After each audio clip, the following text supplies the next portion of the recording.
Bom dia, irmãos. Graça e paz. Sejam todos bem-vindos em nome de Jesus. Em especial que você nos visita, essa casa se torna um lar para você. Amém? Abra seu coração. Se você quiser abrir comigo aí a sua palavra também em Mateus 4, a partir do verso 1. Nós vamos falar um pouquinho sobre esse texto hoje. Nós estamos aí comemorando, dia 31 de outubro, 506 anos da Reforma Protestante. Amém? Nós precisamos conhecer a história da igreja, é uma data importante para nós. E nós estamos há 506 anos do dia em que Lutero cravou suas 95 teses na porta da Catedral de Wittenberg, na Alemanha. E esse homem, por conta dessa obra, mudou as nossas vidas. Você está aqui hoje por conta do trabalho desse homem. E talvez você não saiba, mas as 95 teses eram 95 teses num complemento, numa finalização de doutorado, um TCC que Lutero estava concluindo para se tornar doutor em teologia, para conseguir exercer sua profissão. Então, jovem, cadê os jovens? Você que está fazendo seu TCC, saiba que Deus pode usá-lo para a glória dele. Existe uma função na sua vida. O que Lutero fez, de alguma forma, foi um movimento universitário.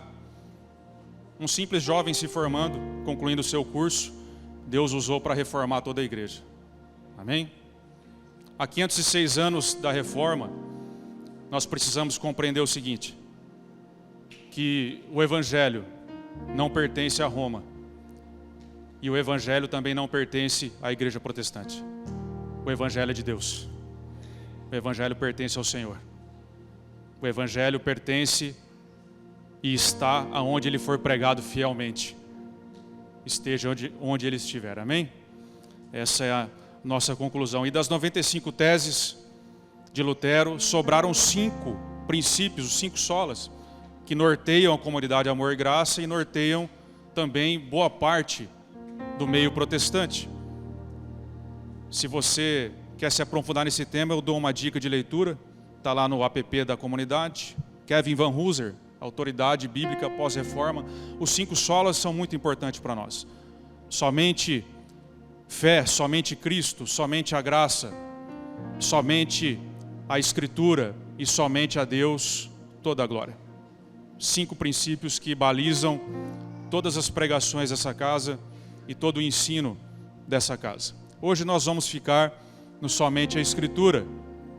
Somente a Escritura é um sola, um somente que deu muito pano para manga já.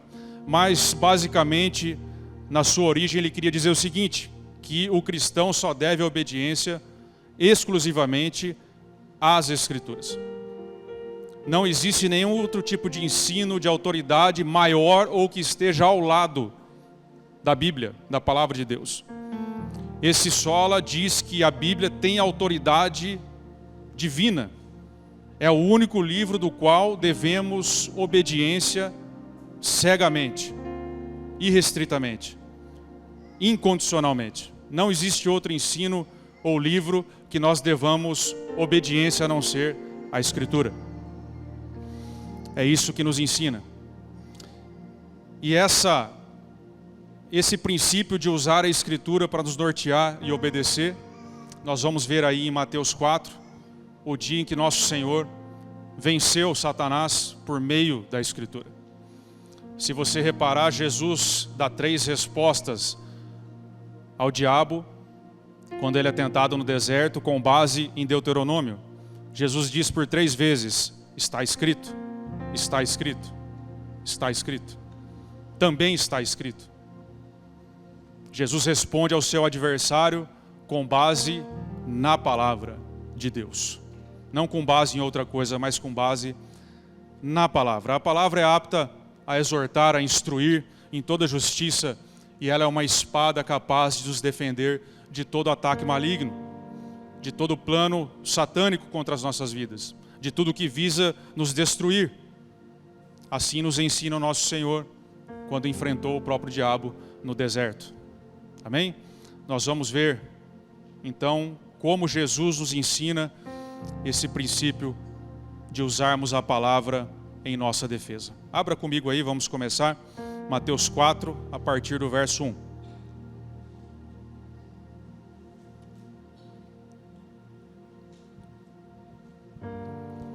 Diz assim a revelação escrita. Então Jesus foi levado pelo Espírito ao deserto para ser tentado pelo diabo. Se a sua Bíblia é uma boa tradução, Espírito está com E maiúsculo. Foi levado pelo Espírito ao deserto para ser tentado pelo diabo. Depois de jejuar 40 dias e 40 noites, teve fome. O tentador aproximou-se dele e disse: se você é o Filho de Deus, mande que essas pedras se transformem em pães. Jesus respondeu: está escrito, nem só de pão viverá o homem, mas de toda palavra que procede da boca de Deus. Então o diabo o levou à cidade santa, colocou-o na parte mais alta do templo e lhe disse: se você é o Filho de Deus, jogue-se daqui para baixo, pois está escrito, ele dará ordens aos seus anjos a seu respeito, e com as mãos eles o segurarão, para que você não tropece em pedra alguma. Jesus respondeu: também está escrito, não ponha à prova o Senhor teu Deus. Depois o diabo o levou a um monte alto e mostrou-lhe todos os reinos do mundo e o seu esplendor. E lhe disse: tudo isso eu lhe darei, se você se prostrar e me adorar.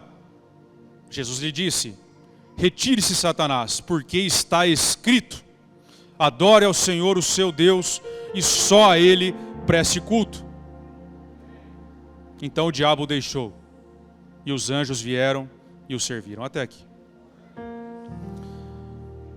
Está escrito. Também está escrito. Está escrito. A palavra de Deus é a nossa regra de fé. É o nosso norte, lâmpada para nossos pés.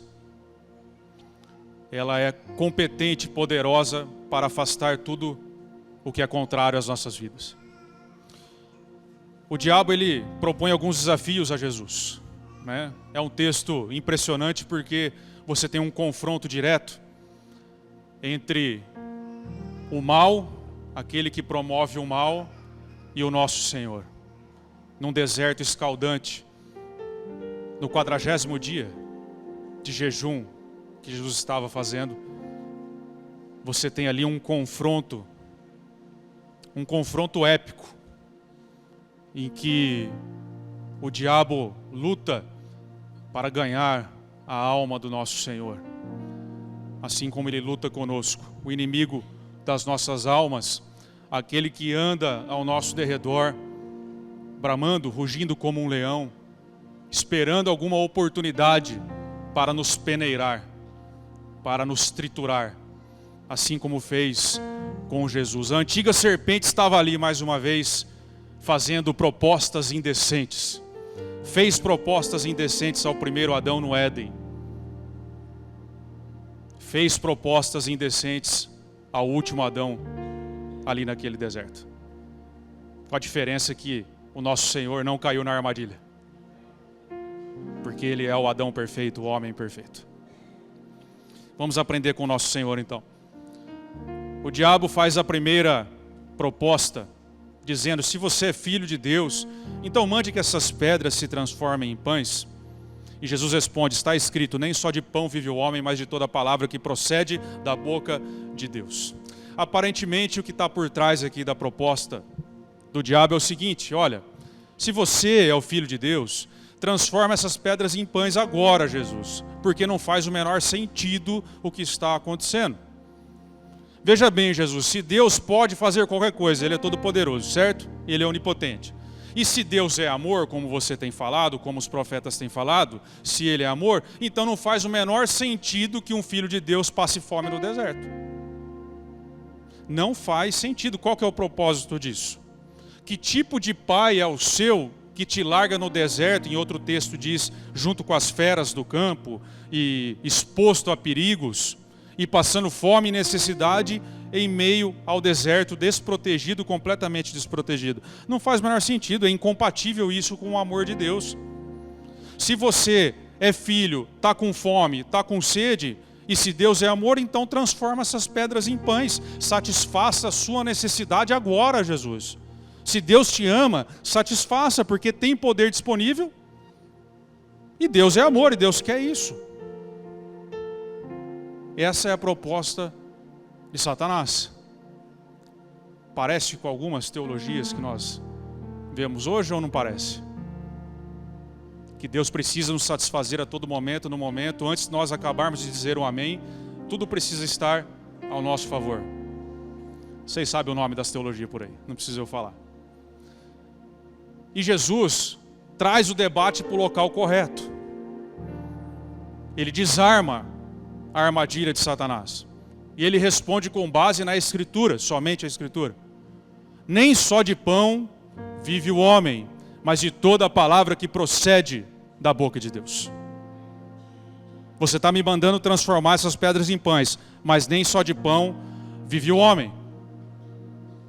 É como se ele dissesse, você está sugerindo para mim que não faz sentido eu estar aqui no deserto, mas na verdade o que não faz sentido é a sua proposta. Em primeiro lugar, Satanás, você está transformando o meu jejum em fome. Eu não estou passando fome, eu estou jejuando. É diferente. Eu estou cumprindo um propósito. Eu estou me identificando com Moisés, que também jejuou por 40 dias. Porque eu sou maior que Moisés. Jesus está dizendo.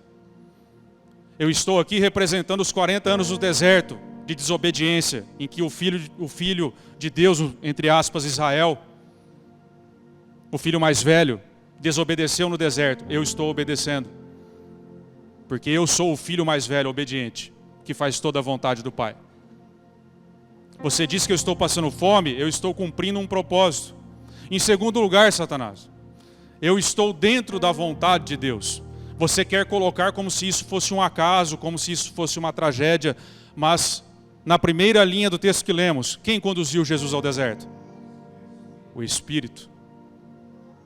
Não foi o diabo, não foram as circunstâncias, não foi algo que deu errado, não foi nada disso. O Espírito conduziu Jesus ao deserto para ser tentado.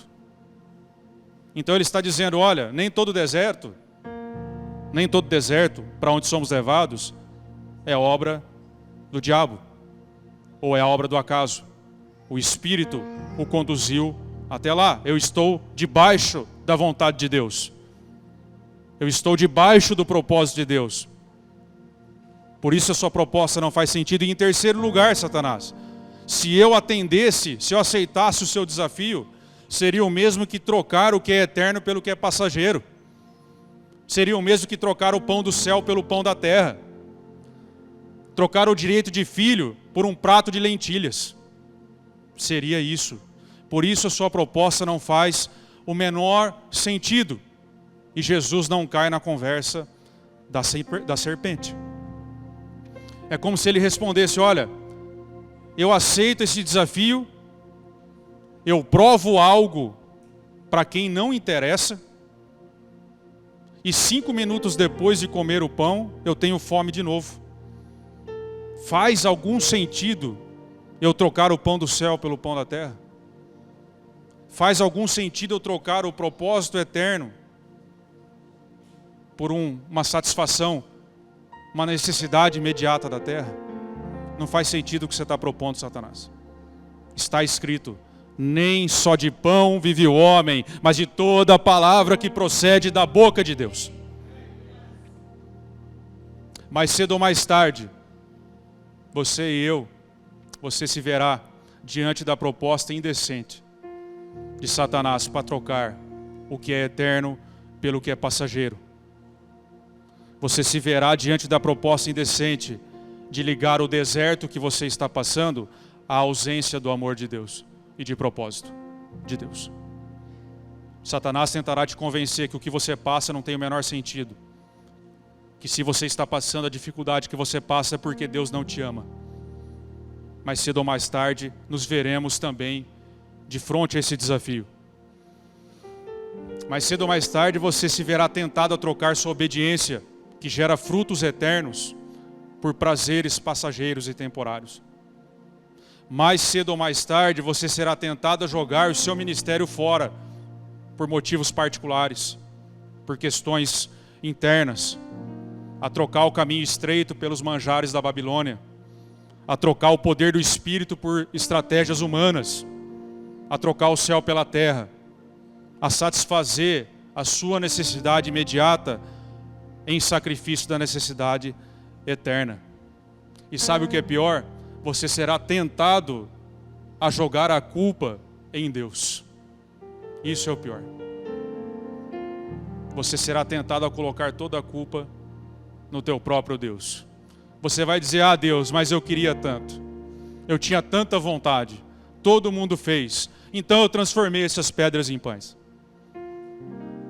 Porque você não me deu e nem tirou a vontade que eu tinha, então eu transformei essas pedras em pães. Eu fiz isso. E aí, o efeito da maçã está eternizado novamente mais uma vez. Escuta bem o que eu vou falar, irmãos. Transformar pedras em pães é o truque mais velho que tem na cartola do mágico. Ele é mais velho que aquele truque da moeda que some. Transformar pedras em pães é a mesma coisa que você trocar o seu futuro de glória, seu direito de filho, por um prato de lentilha. É o truque mais velho que Satanás usa para pegar discípulo bobo, distraído, que não está conectado na palavra, que está longe do corpo, que acha que tem condições de vencer por si mesmo, sendo que nem o nosso próprio Senhor se deu ao luxo de se desvincular da palavra e conhecê-la na ponta da língua, para que pudesse responder na hora certa, quando lhe pediram a razão. Nós não podemos cair nesse truque. Satanás sempre estará pronto no 40º dia, no dia mais difícil, no último dia de jejum, quando Jesus estava mais fraco fisicamente, quando ele estava com mais fome, obviamente. Ele sempre estará pronto para, no momento mais fraco que você está passando, questionar se você realmente é amado por Deus, se realmente existe propósito no que você passa, se realmente Deus te ama, se realmente você vai suportar. Ele não veio no primeiro, no segundo, no terceiro, no quarto e no quinto. Foi no momento mais fraco, no momento mais difícil, no momento que Jesus estava mais fraco, mais necessitado, é que ele veio tentar plantar minhoca na cabeça dele. E é assim conosco também. Vigilância, irmãos. Doutrina da vigilância, tão esquecida em nosso tempo. Nós precisamos estar atentos. Satanás sempre tentará nos convencer de que todo e qualquer deserto que passe em nossas vidas é fruto da obra do acaso, é fruto do plano maligno. Nós precisamos lembrar que existem desertos que Deus, o Espírito, nos conduz para que nós sejamos testados. Essa é uma outra doutrina tão esquecida e tão refutada por nós. Deus nos testa a nossa fé. Nem todo deserto é algo que vem do maligno. Alguns nós causamos, né? Algumas tempestades nós causamos, outras Satanás promove, mas existem algumas que o Espírito nos conduz, como conduziu Jesus. E um discípulo, obviamente, não gosta da escassez do deserto. Claro que não gostamos. Mas um discípulo verdadeiro se recusa a sair de lá até que o propósito de Deus tenha sido cumprido. Assim como Jesus fez. Um discípulo se recusa a abandonar o deserto até que Deus tenha feito o que precisava ser feito. Jamais troque o pão do céu pelo pão da terra. Alimente-se do que é eterno. Jamais troque o seu direito de filho por um prato de lentilha, como fez Esaú. Os pratos de lentilhas da modernidade estão por aí. Prazer, sexo, poder, dinheiro, egoísmo, autocomiseração, orgulho. Não troque Não troque o pão do céu pelo pão da terra. E jamais, esse texto nos ensina que nós jamais devemos ligar o deserto que passamos com a ausência do amor de Deus. Se nós estamos enfrentando a nossa vida debaixo da graça de Deus, precisamos crer que todas as coisas cooperam para o bem daqueles que amam a Deus. Todas as coisas cooperam, são todas as coisas, sofrimentos, dificuldades, alegrias e tudo que Deus provê em nossa vida, inclusive os desertos, que é uma agenda na vida do cristão. O deserto não é um acaso, ele virá pelas mãos do próprio Espírito para nos testar. E todas as coisas cooperam, nós precisamos crer no 40º dia, crer que Deus faz todas as coisas cooperarem para o nosso bem, para a nossa salvação.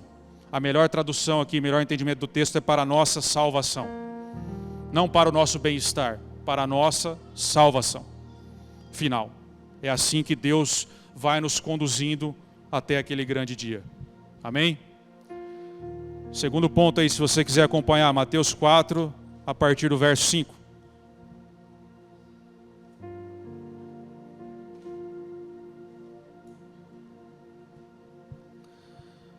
Então, o diabo levou a cidade santa, colocou-o na parte mais alta do templo e lhe disse: se você é o filho de Deus, jogue-se daqui para baixo, pois está escrito: ele dará ordens a seus anjos a seu respeito, e com as mãos lhe segurarão para que você não tropece em pedra alguma. Jesus lhe respondeu: também está escrito: não ponha à prova o Senhor teu Deus. O diabo é complicado, né? Porque Jesus citou a Escritura, o que o diabo faz agora? Cita Salmo 91. Está lá, Salmo 91 diz exatamente isso. Ele propõe uma premissa verdadeira e uma conclusão falsa. Agora ele usa de uma artimanha impressionante.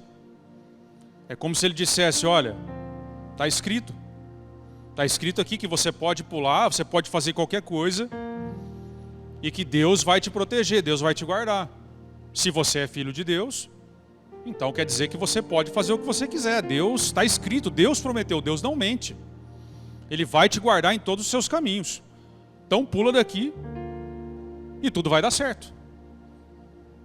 É como se o diabo olhasse para nós hoje e falasse assim: você não confia em Deus? Para que você põe porta na sua casa? Cerca elétrica? Para que você faz tudo isso? Coloca portão eletrônico, você não confia em Deus? Os anjos não estão aí? Então não precisa nada disso, deixa a porta aberta, deixa tudo aberto. O que Jesus responde? Não colocarás o Senhor teu Deus à prova. Não tentarás o Senhor teu Deus. Ou seja, o que é responsabilidade nossa, é responsabilidade nossa. Deus não é nosso porteiro, nossa segurança particular, nosso bombeiro particular. Deus é Deus. O que é responsabilidade nossa, é nossa. Nós não devemos transferir para Deus isso, é o que Jesus está dizendo. Só que o desafio aqui de Satanás tem uma sutileza. Porque se você reparar no texto, não é só uma questão de confia em Deus ou não confia. Ele levou Jesus ao ponto mais alto da onde? Do templo. O templo, naquela época, era o centro da cidade. O centro da vida religiosa e política da cidade. Ou seja, fervendo de gente. 25 de março, na época de Natal, mais ou menos. Fervendo. Ele leva Jesus lá, no ponto mais alto. Nessa hora, eu imagino que metade da população se dividiu. Metade está falando: pula, pula. E a outra: meu Deus, o cara vai pular, vai se suicidar, o que está acontecendo? Alguém ajuda. É isso que ia acontecer. Ou não era? Ao ponto mais alto do templo, não era o ponto mais alto de um lugar deserto.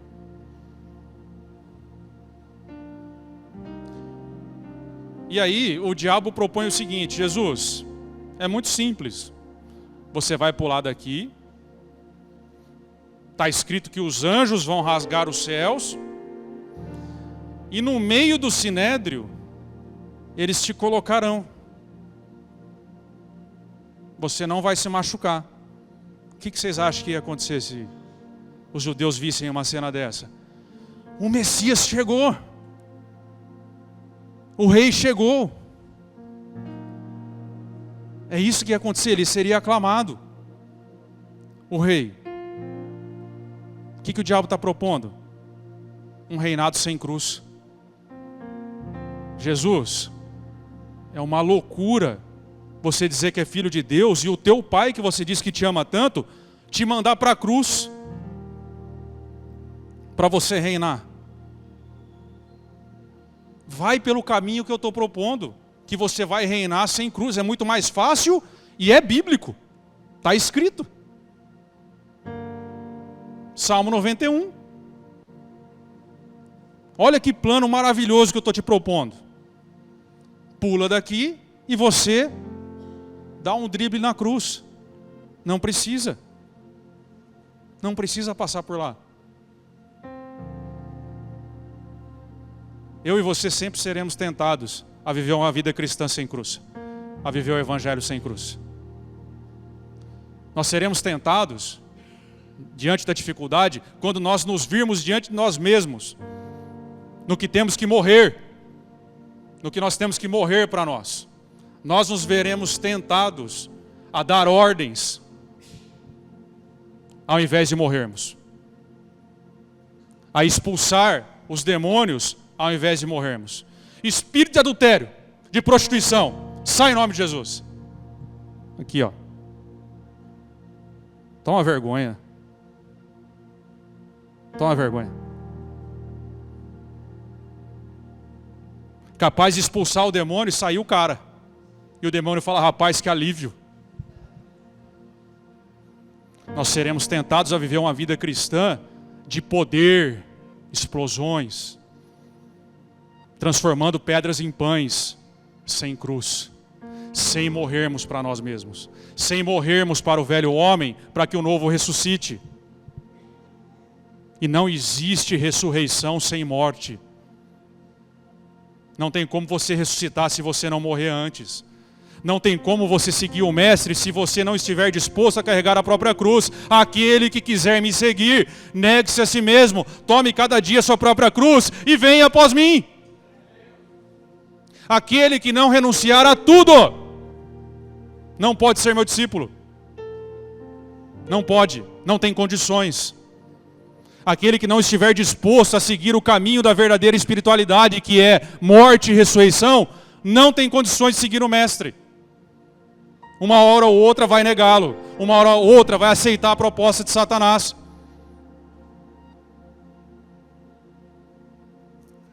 Nós vivemos dando ordens ao mundo espiritual, mas pouco fazemos. Nessa hora Jesus está olhando para nós dizendo, filhos, lembra do que eu falei, não tentarás o Senhor teu Deus, não colocará Ele à prova. Eu quero o Brasil livre da corrupção. Espírito de corrupção, sai em nome de Jesus. Tá, o que você faz para corrupção não estar? Se no seu escritório você leva folha sulfite embora. Se você rouba o seu patrão no WhatsApp. Não colocará o Senhor teu Deus à prova. O que é responsabilidade nossa, é nossa. E ponto final. Nós não podemos viver uma vida cristã sem cruz, sem morte e sem ressurreição. Porque Jesus morreu para nos livrar dos nossos pecados. Mateus 1, Maria, você porá o nome nele de Jesus, e ele livrará o seu povo dos seus pecados. Ou seja, o velho homem precisa morrer. E quando nós estamos de frente à hora de morrer, a nossa tendência é ouvir a proposta de Satanás e nos atirar do pináculo do templo, esperando que os anjos nos sirvam. Mas nós temos que ir à cruz. Nós precisamos, de uma vez por todas, matar o nosso velho homem, para que o novo possa, enfim, surgir. Terceiro ponto, se você quiser acompanhar, já indo para o fim. Mateus 4, do 8 em diante.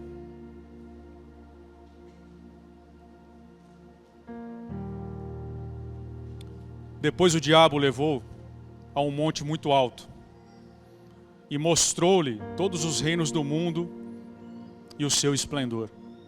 E lhe disse: tudo isso eu lhe darei se você se prostrar e me adorar. Jesus lhes disse: retire-se, Satanás, pois está escrito: adore o Senhor teu Deus e só a ele preste culto. Então o diabo o deixou e anjos vieram e o serviram. Aqui o diabo ele rasga todas as convenções, todos os princípios, todos os protocolos. Ele diz: olha, Jesus, me dá o teu coração e eu te dou todo o dinheiro do mundo, né? Me adore aqui no deserto, ali está vendo, só eu e você. Só você ajoelhar, tranquilo, ninguém vai ver, ninguém vai ficar sabendo. Tá só eu e você aqui, você ajoelha aí, eu te dou tudo. É simples, né? Você mesmo disse há tempos atrás que você não tem onde reclinar a sua cabeça, né? Onde já se viu você ser filho de Deus e não ter uma casa, não ter nada? Você não tem um carro, um camelo do ano, você não tem nada. Não faz sentido você não ter nada. Se Deus tem tudo, como que você não tem nada? Né?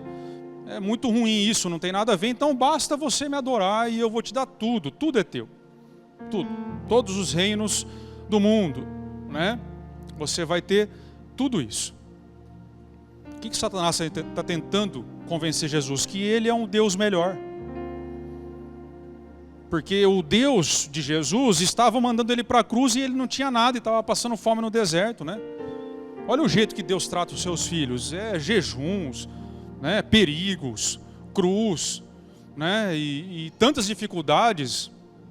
E olha, eu sou um Deus melhor. Eu sou um pai melhor que ele. É só você me adorar que eu te dou tudo. É muito mais tranquilo. Ouve minha proposta, Jesus, considera ela. Que Jesus responde: está escrito. Está escrito que um filho de Deus adora apenas o Senhor, Rei de todo o universo, âncora das nossas almas, o único Deus verdadeiro, aquele que sabe de todas as coisas, que criou o universo, que criou nós mesmos. Somente a Ele damos culto. Adorarás, amarás o Senhor teu Deus de todo o teu coração, de toda a tua alma, de todo o teu entendimento. Não existe espaço para adoração. Não deve haver espaço de adoração no nosso coração a outro que não seja o Senhor. E nós seremos sempre tentados a trocar o nosso Deus para ganhar algo em troca. Pensar que existem deuses melhores. Mas assim como Jesus, quem nós somos, filhos, não pode estar à venda. Nós não podemos negociar quem nós somos, ainda que nos renda todo o dinheiro do mundo. Ainda que nos renda todo o poder do mundo. Ainda que nos renda muitas vantagens desse mundo. Nós precisamos continuar adorando apenas a Deus. E nós precisamos continuar adorando apenas a Deus, ainda que ninguém esteja vendo. Ainda que seja num deserto a proposta. Ainda que seja a portas fechadas, como Satanás propôs. Porque a vida cristã ela acontece, na maioria das vezes, quando ninguém está vendo. 99% da tua vida cristã é quando ninguém está vendo. Quando você está sozinho com seus pensamentos. Quando você está sozinho no seu trabalho, na sua casa, quando não tem ninguém. É lá que a vida cristã acontece. É lá que você precisa vencer o diabo. É lá que você não pode se ajoelhar e aceitar as propostas malignas que ele propõe. Assim como Jesus venceu no deserto. E eu chamo a atenção aqui para algo, uma sutileza espetacular no texto. Você vê que Jesus, ele se recusa a ajoelhar-se na frente de Satanás, mesmo que não esteja ninguém olhando, mesmo que não tenha ninguém olhando. Porque o que estava em jogo ali era a alma de Jesus. Era a sua posição de filho. Era a sua fidelidade para com Deus. Era o seu coração que não estava à venda. E ele se recusa. Ainda que ele tenha uma vantagem enorme com isso, que eram todos os reinos do mundo. Mas se você for se lembrar, Jesus, um pouco mais à frente, ele se ajoelha na frente de Satanás quando Judas já está possuído. lavando os pés de Judas, implorando a Judas ali talvez que não fizesse o que tinha que fazer. Ele não deixa Judas de fora, e o texto diz que Judas já estava possuído pelo maligno naquela ocasião, porque o que estava em jogo ali era uma salvação de uma alma. Quando é para salvar uma alma, Jesus é capaz de se ajoelhar na frente de quem for. Mas se o seu coração estiver em jogo, ele se recusa ainda que ninguém esteja vendo. Você deve agir da mesma forma. Nós devemos fazer o que for necessário para salvar uma alma das mãos de Satanás. Ainda que tenhamos que lavar os pés dessas pessoas, que tenhamos que nos humilhar para essas pessoas.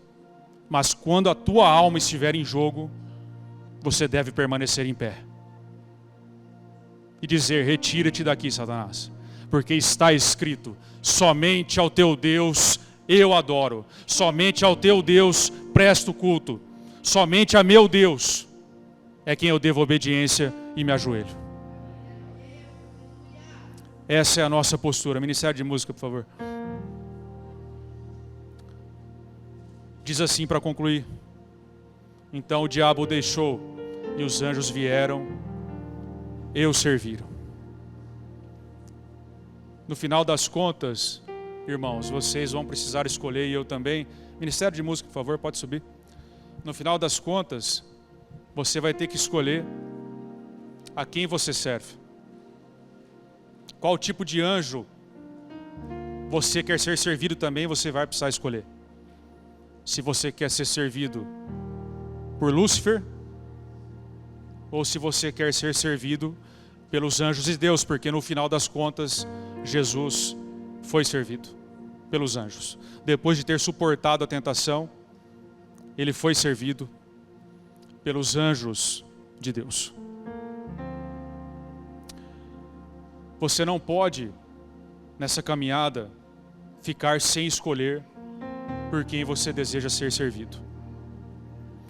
E para isso você precisa relembrar sempre: não sacrifique princípios eternos pela necessidade do momento. Escolha sempre o que é eterno, o que dura. Lembre-se que do que Jesus disse está escrito: nem só de pão vive o homem, mas de toda palavra que procede da boca de Deus. Não viva o evangelho sem cruz. Escolha o evangelho que rasga o teu coração. Escolha o caminho estreito, porque a vida cristã de fato é uma batalha. A vida cristã não é um passeio no parque. Não se assemelha a alguém sentado numa poltrona, sendo levado aos céus. Como disse J.C. Ryle, existe um Egito a ser esquecido, existe uma cruz a ser carregada, existem inimigos a serem vencidos, existe um deserto a ser atravessado ainda. Não tem evangelho sem cruz, nosso Senhor mostrou isso. Não caminhe pelo caminho largo que leva à perdição. Nós precisamos seguir o Mestre, morrer para nós mesmos, ressuscitar com Ele em novidade de vida. Não troque, por fim, o seu Deus por outro Deus. Não sacrifique o que você é. Deus te chamou para a sua eterna glória. Deus te chamou para que você pudesse estar sempre na presença dEle. Deus te chamou para ser filho, para que você pudesse ser moldado por esse caminho estreito. Isso é a salvação. O caminho estreito é a salvação.